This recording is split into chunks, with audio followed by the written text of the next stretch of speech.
They're whispering in the waves. They say the portal's collapse has twisted the tides, that your being here tilts the balance of this realm. I must let you return to your world. But between vanishing into dust or living one last moment, you would rather risk No, you don't understand. If you go back without accepting what's on the other side, your body will unravel. Your spirit will disintegrate. I cannot lose not again. Is it true? If he goes back, he'll vanish? Why would he choose shadows of grace? Doesn't he see the sea itself next to him? Look how she holds him like the tides themselves, would stop for their love. But if he stays, the realm buckles. If he leaves, he breaks. Either way, what hope is left? The choice he makes will not only tear their hearts, it could tear ours too. So that's it, huh? If I stay, your world cracks. If I go, might eat me alive. Honestly, Grace, I think Triton just rigged the game, so no matter what, I lose. But between vanishing into dust or living one last moment with you, would rather risk becoming sea foam. At least then, you feel me tickling your toes when you walk the shore. Sea foam, don't you dare joke about that. Do you think of it, you drift at my feet like some floppy tide toy. But if you ever became sea foam, it'd scoop you up in a conch shell and make sure you nag me forever. You're not slipping away from me that easily, not while I still have tides to bend. Honestly, if he becomes sea foam, she'll probably still boss him around. Poor man won't escape her even as bubbles. My son, my heir, stolen from me by shadows and betrayal. Father, do not drown yourself in rage. Vengeance is a tide that takes more than it creates. Grace, she is not your enemy, nor is me. The true rift lies deeper than either of them. Remember me not by your storms, but by your calm seas, Father. Grace, daughter or not, you will answer for this. You brought Neve into our world. You divided our blood, and now Cal lies still because of it. By the north trenches, by every tide that's ever risen, I swear vengeance upon you, Grace. You will feel the storm you've unleashed. Grace and Neve made the long journey to the old portal, waiting just for a bit more time.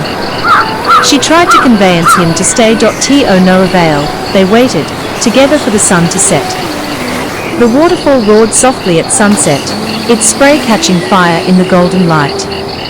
Grace and Neve sat close by, the world hushed around them, their hearts beating in quiet rhythm. Grace's laughter spilled like silver bells, and Neve's eyes lingered on her as though nothing beyond this moment could ever matter. They believed themselves alone, watched only by the fading sun and the ever-patient river. But elsewhere, in the shadow of the southern harbour, Lyra slipped silently through the reeds. Her cloak of seaweed trailed behind her as she climbed onto the creaking dock.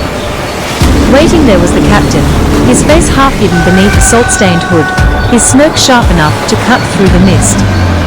Their meeting was cloaked in secrecy, for both had much to lose. Lyra had betrayed her kin, stealing relics of old power. The captain, bound by greed and charm, had betrayed the trust of his men. Together, they whispered promises, their words twisting like smoke into the night. Neither cared for Triton's wrath, though it loomed over them like a storm cloud.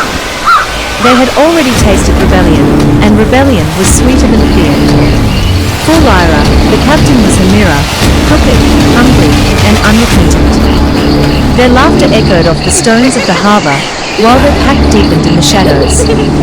And yet, Grace and Neve remained at the waterfall, unaware.